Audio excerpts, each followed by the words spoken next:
जब भी किसी व्यक्ति से उसका पहचान पत्र मांगा जाता है तो सबसे पहले आधार कार्ड का ही जिक्र होता है, क्योंकि यूआईडीआई ये दावा करता है कि आधार जीवन भर मान्य रहता है।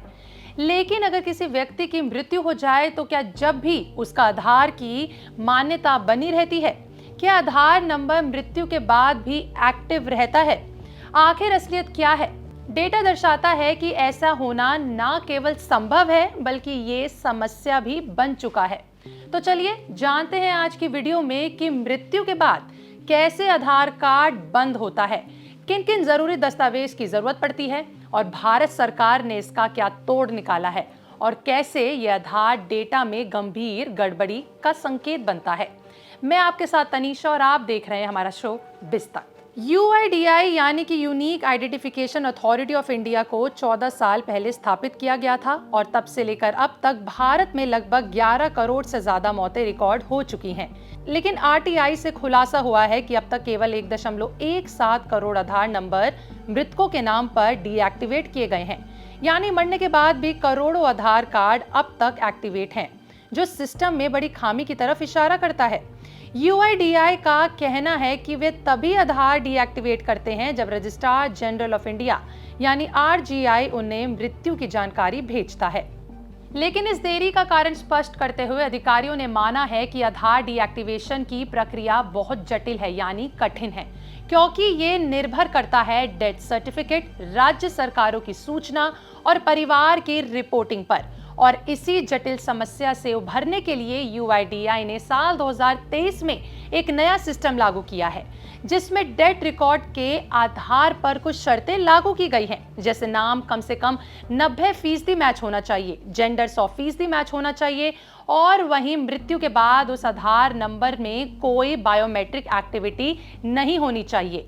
अगर ये कंडीशन पूरी होती है तो आधार डीएक्टिवेट किया जाता है। आपको बता दें कि मृतकों के आधार नंबर एक्टिवेट रहने का सीधा असर आधार सैचुरेशन डेटा पर पड़ता है। बिहार जैसे राज्यों के कई जिले में 100% से ज्यादा आधार सैचुरेशन रिपोर्ट हुई है। जिले जैसे कि किशनगंज में 126%, कटिहार और अररिया में 123%, पूर्णिया में 121% और शेखपुरा में 118%। सभी 100% से ज्यादा है। इसका मतलब है कि इन इलाकों में आबादी से ज्यादा लोगों के पास आधार कार्ड हैं, क्योंकि मृत्यु के बाद भी आधार कार्ड को डीएक्टिवेट नहीं किया गया, जिससे ये भविष्य में फर्जीवाड़े, चुनावों में गड़बड़ी और डिजिटल फ्रॉड को जन्म दे सकता है। लेकिन यूआईडीआई ने इसका नया समाधान निकालते हुए और आधार डीएक्टिवेशन प्रोसेस को आसान बनाया है। जून साल 2025 में माय आधार पोर्टल पर reporting of death of a family member नाम की सेवा शुरू की गई है, जहां पर परिवार के सदस्य मृत्यु प्रमाण पत्र और आधार नंबर डालकर डीएक्टिवेशन की रिक्वेस्ट दे सकते हैं। साथ ही यूआईडीआई ने 100 साल या उससे अधिक उम्र के आधार धारकों का डेटा राज्यों से वेरीफाई कराना शुरू कर दिया है। अगर किसी का आधार नंबर गलती से भी मृतक के तौर पर डीएक्टिवेट हो जाए तो घबराने की जरूरत नहीं है। आप ऐसी स्थिति में खुद को रीस्टोर कर सकते हैं।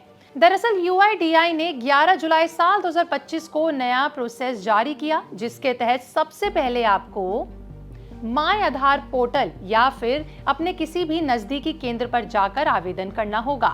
फिर आपको 2 हफ्ते में अपना बायोमेट्रिक सबमिट करना होगा। उसके बाद 30 दिनों में एसएमएस या फिर पोर्टल पर स्टेटस देखें और पुष्टि करनी होगी। उसी आधार पर आरजीआई रिकॉर्ड अपडेट हो जाएगा। आपका आधार दोबारा फिर से एक्टिव हो जाएगा। इसके लिए आपको कुछ जरूरी जानकारी देनी आवश्यक होगी, जैसे अपना आधार नंबर, पूरा नाम, लिंक और जन्मतिथि, पता, जिला, राज्य, मोबाइल नंबर और ईमेल अगर उपलब्ध है तो। यदि उम्र 18 साल से कम हो तो माता पिता के आधार डिटेल्स और हस्ताक्षर और अंगूठों का निशान देना जरूरी होगा, यानी थंब इम्प्रेशन। स्थान और तारीख, यानी कि कहां और कब फॉर्म भरा गया है। देखिए, यूआईडीआई का ये भी कहना है कि अगर मृत घोषित व्यक्ति आधार इस्तेमाल करता है तो सिस्टम अलर्ट भी भेजता है। तो अगर आपके परिवार में किसी की मृत्यु हुई है तो तुरंत माय आधार पोर्टल पर सूचना दें, ताकि उसकी पहचान सुरक्षित रहे और उसका गलत इस्तेमाल ना हो सके। तो अगर आप इस बारे में पहले से जानते थे तो हमें कमेंट में लिख के जरूर बताइएगा और जिसको इसकी जरूरत है उस तक इस वीडियो को जरूर पहुंचाइएगा। वीडियो को लाइक शेयर करना बिल्कुल ना भूलें।